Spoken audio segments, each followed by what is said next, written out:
আসসালামু আলাইকুম, সবাই কেমন আছেন? আলহামদুলিল্লাহ আমরা ভালো আছি। অনেকদিন যাবত আমরা শুধু প্ল্যানিং করছি বাট আমাদের প্ল্যান সাকসেসফুল হচ্ছিল না। তো অনেক কিছু করে অনেক রিসার্চ করে এবার আমরা চলে যাব কুতুবদিয়া দরবার শরীফ। চিটাগং শহরে যারা আছেন তারা চিনেন কুতুবদিয়া দরবার শরীফ, মালেক শাহ হুজুরের মাজার আজকে আমরা জিয়ারত করতে যাব। ফার্স্টে আমরা আমাদের গাড়ি নিয়ে চলে যাব বাঁশখালী মাগনামা ঘাট। আর সিটি থেকে বাঁশখালী মাগনামা যেতে সময় লাগে 2.5 থেকে 3 ঘন্টা। সকালে আমরা কেউই নাস্তা করিনি। আমরা আমাদের খালামণি, আমাদের কাজিনকে সবাইকে আমাদের রাস্তার মাঝপথ থেকে সবাইকে তুলে নিয়েছিলাম। তো এখন আমরা চলে আসলাম আনোয়ারা থেকে একটু সামনেই ভোজনবাড়ি রেস্টুরেন্ট। তো রেস্টুরেন্টটা ছিল, ওখানে অনেক ধরনের রেস্টুরেন্ট ছিল। তো আমরা ভাবলাম আমরা ভোজনবাড়িতেই খাবো। তো এখানে যার যেটা পছন্দ সেটা নিয়েছে, কেউ নিয়েছে পরোটা, কেউ নিয়েছে নান। আর ওদের নাস্তাটা ছিল খুবই মজাদার। তো আমরা পরোটা, নান, তারপর ডাল আর হচ্ছে ডিম, সকালের নাস্তা এটাই আমার খেতে ভালো লাগে। এর চেয়ে বেশি কিছু আমি খেতে পাই না, আমার আবার ঝাল খাওয়ার খেতে তেমনটা ভালো লাগে না। তারপর আম্মুরা হচ্ছে পান খাবে, তো মাঝখানে একটু পানও নিয়ে নিল সবাই মিলে। তো এখন আমরা আবারও উঠে পড়লাম গাড়িতে নাস্তা খেয়ে। তো এখন আমরা চলে আসলাম মাগনামা ঘাট, বাঁশখালী মাগনামাতে চলে আসলাম। এখন আমরা চলে আসলাম ঘাটের ওপারে হচ্ছে কুতুবদিয়া। এখন আমরা এখানে দেখি বোট পাবো না কি পাবো দেখি। আর এখানে প্রত্যেকটা ঘাট থেকে পার হওয়ার সময় অবশ্যই ঘাট ভাড়া দিতে হবে। মানে আমরা 4 বার করে ঘাট ভাড়া দিছি, জনপ্রতি 5 টাকা নিয়েছিল। আর এগুলো এখানে ছিল স্পিড বোট, আবার কিছু আছে লোকাল বোটের মতো, যেটা জনপ্রতি 20 থেকে 50 টাকা ভাড়া। আর আমরা পুরো একটা স্পিড বোট ভাড়া করে নিয়েছিলাম, যেহেতু আমরা ছিলাম 11 জনের মতো, তাই ভাবলাম। আর এখানে সময় যেতে লাগে হচ্ছে 20 মিনিটের মতো সময় লাগে। আর স্পিড বোটের জনপ্রতি ছিল 100 টাকা করে। আর আমরা ছিলাম 11 জন, তাই আমরা পুরো স্পিড বোটটাই ভাড়া করে নিয়েছিলাম। আর এটার সময়টাও খুব অল্প সময় লাগে, খুব একটা বেশি সময় লাগে না তাই। আর স্পিড বোটে উঠে আমাদের মানে অনেক ভয় লাগতেছিল, প্রচুর ভয় ছিল, যেহেতু আমরা কেউই সাঁতার পারি না। তাই কেউ সাঁতার পারি না বলতে কেউই পারি না, আম্মু থেকে শুরু করে আমার ছেলে। তাই আমরা চলে আসলাম এখন আমাদের কুতুবদিয়া ঘাটে। এখন আমরা সবাই এখানে নেমে পড়বো। এখন আমরা কুতুবদিয়া চলে আসছি। এখান থেকে দরবার শরীফ আর একটু দূরে আছে, তাই আমরা সবাই আবারও ঘাট ভাড়া দিব, কারণ এখানে ঘাট ভাড়া দিতে হয়, এটাই সিস্টেম। এখান থেকে আমরা সিএনজি করে চলে যাব। এখানেও সিএনজি জনপ্রতি 20 টাকা করে নেয়। যারা যারা কুতুবদিয়া আসবেন তারা এভাবে আসতে পারেন। আবার এখানে কিন্তু বাসও আছে, সোজা টাউন থেকে বাঁশখালী মাগনামা ঘাট কিন্তু বাস আছে। তো বাসে করে অনেকে আসতে পারেন, বাস থেকে আসলেও 20 টাকা করে সিএনজি দিয়ে চলে আসতে হবে। তো আমরা পৌঁছে গেলাম আমাদের দরবার শরীফে।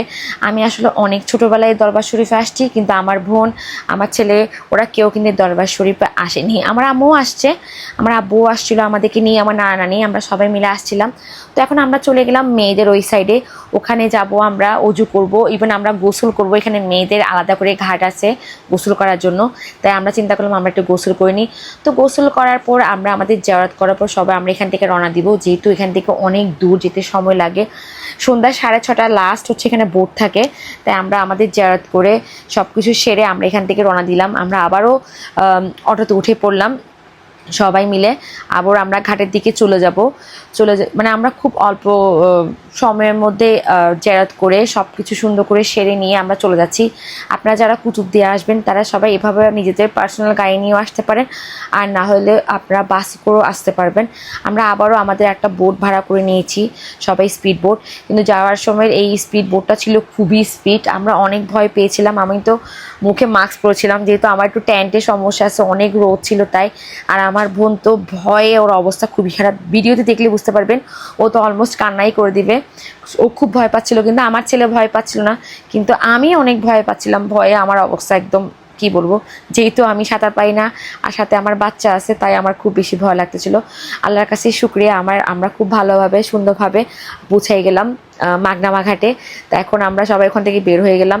আর এত গরম ছিল, আর দেখেন এখানে কিন্তু অনেকগুলো বোট আর ওগুলো মানে কি বলবো নৌকা ছিল।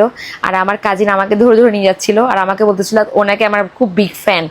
তো এখানে একটা মধুবন ছিল, তা আমরা সবাই চিন্তা করলাম একটু আমরা ঠান্ডা কিছু খাই, কারণ আমাদের অনেক গরম লাগতেছিল। কোল্ড ড্রিঙ্কস খাইছি, আইসক্রিম খাইছি, যার যেটা ইচ্ছা সবাই সব কিছু খেয়ে নিছি। গাড়িটা একটু চেক করতেছিল, যেহেতু অনেক রোদের মধ্যে ছিল।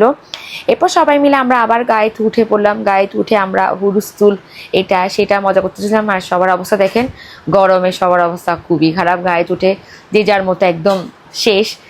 আর দেখতে পেলাম কিছু জায়গায় বৃষ্টি, কিছু জায়গায় খুব রোদ। একটু গান টান শোনার জন্য চেষ্টা করছিলাম, কিন্তু কি গান শুনবো, সবার কথা শুনে শুনে অবস্থা খারাপ।